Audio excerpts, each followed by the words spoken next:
नमस्कार मित्रांनो, मी उदय खळे, रायगड जिल्ह्यातील महाड तालुक्यातील उंदेरी या गावचा रहिवासी. नोकरी व्यवसायानिमित्त पुण्यात असतो.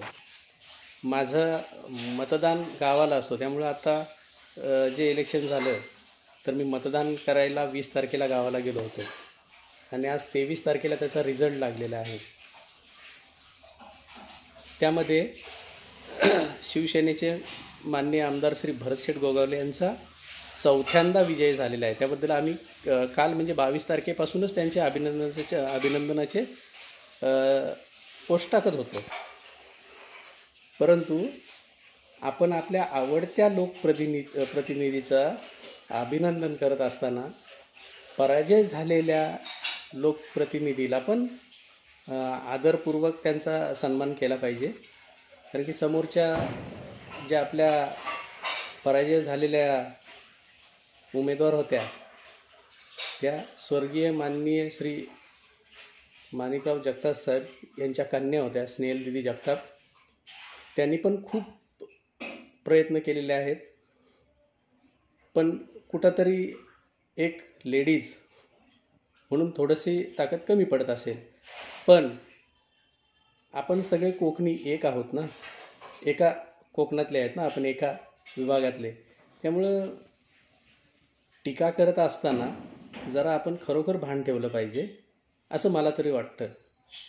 कारण काही मी जे पोस्ट बघत आहे त्यांच्यावर जे पराभवाच्या टीका चाललेल्या आहेत, त्या मी कोकणी म्हणून मला त्या खरोखर मनाला पटत नाही. जेव्हापासून म्हणजे आमदार साहेब माननीय भरतशेठ गोगावले ते आमदार नव्हते तेव्हापासून मी त्यांचा समर्थक आहे, तो आजपर्यंत आहे. परंतु त्यांनीच एकदा आम्हाला सांगितलेलं की समोरच्या व्यक्तीचा पराजय झालेला असतो ना, त्याचंही अभिनंदन करा. कारण की त्यांचा पराजय झालेला असतो म्हणून हा आपल्याला विजय मिळाला आहे. तर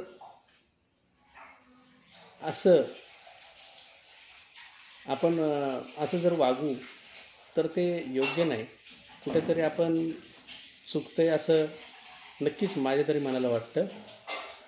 आज ते कधीही एकत्र येऊ शकतील. माननीय भरतशेठ गोगावले हे पण माणिकशेठ जगताप यांचा आदर करायचे. मी पाहिलेले आहेत, समोर त्यांच्या दोस्ती पाहिलेल्या आहेत. त्यांचा फोटो पण एक व्हायरल होतो आहे, ते पहा तुम्ही.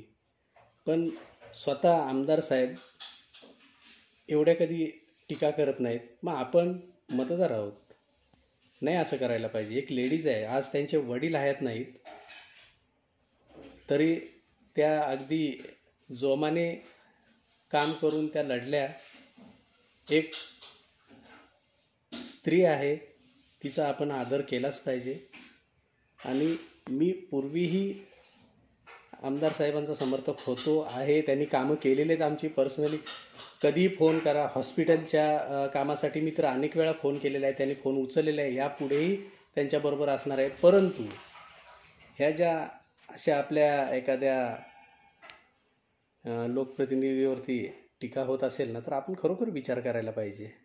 आज त्या हसत हसत अगदी त्यांनी पराभव स्वीकारलेला आहे आणि त्या माननीय आमदार साहेबांना शुभेच्छाही द्यायला गेल्या होत्या.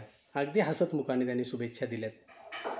तर खरोखर मी पण दोघांनाही शुभेच्छा देतो आणि स्नेहल दिदीला पण शुभेच्छा देतो की तुम्ही जेवढी ताकद लावली ती खरोखर वाखाणण्याजोगी आहे. आणि यापुढे खरोखर आपण अगदी खेळीमेळीने कोकण एक संघ कसा राहील तो आपण प्रयत्न करूया.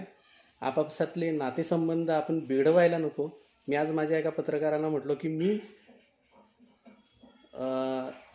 जे हरतील यापैकी मी त्यांच्याबरोबर असेन. का तर हा पण एक विचार करण्यासारखी गोष्ट आहे की आपण कधीच नेहमी आपण जिंकलेल्याबरोबरच असतो, पण हरलेल्यांबरोबर कधी असतो का? नाही. हे पण कुठंतरी विचार करायला पाहिजे की दोघेही आपले आहेत. कधी आपल्याला एकमेकांना ते उपयोगी पडू शकतील. ते ज्यावेळी आपल्यावर संकट येईल तेव्हा नक्कीच ते पक्षपात बघणार नाहीत आणि बघत पण नाहीत. हे माझा अनुभव आहे. मी कलाक्षेत्रात होतो, माझी पेपरला बातमी आली होती काही माझी स्टोरी, तेव्हा माझं अभिनंदन स्वर्गीय माणिकशेठ जगताप यांनी केलं होतं. ते मी विसरणार नाही. आणि मी त्यांना एकदा पत्रिका द्यायला गेलो होतो माझ्या भावाच्या लग्नाची. तेव्हा ते म्हटले, कुठून आलात? बोलो उंदेरीतून. या उंदेरी आपलंच गाव आहे. हो म्हटलो, पण मी गोगावले साहेबांचा कार्यकर्ता आहे आणि माझे वडील तुमचे. तेव्हा अगदी हसतमुखाने त्यांनी मला माझ्या पाठीवर हात ठेवला. म्हटले, असा तू बोलणारा पहिला कार्यकर्ता मी बघतोय, की स्पष्ट बोलणारा. तर असे होते जगताप साहेब. त्यांचा आदर गोगावले साहेब पण करायचे. आपण पण मतदारांनी खेळीमेळीने राहून कुणाशी एकमेकांशी वैर न करता आपण वावरलं पाहिजे.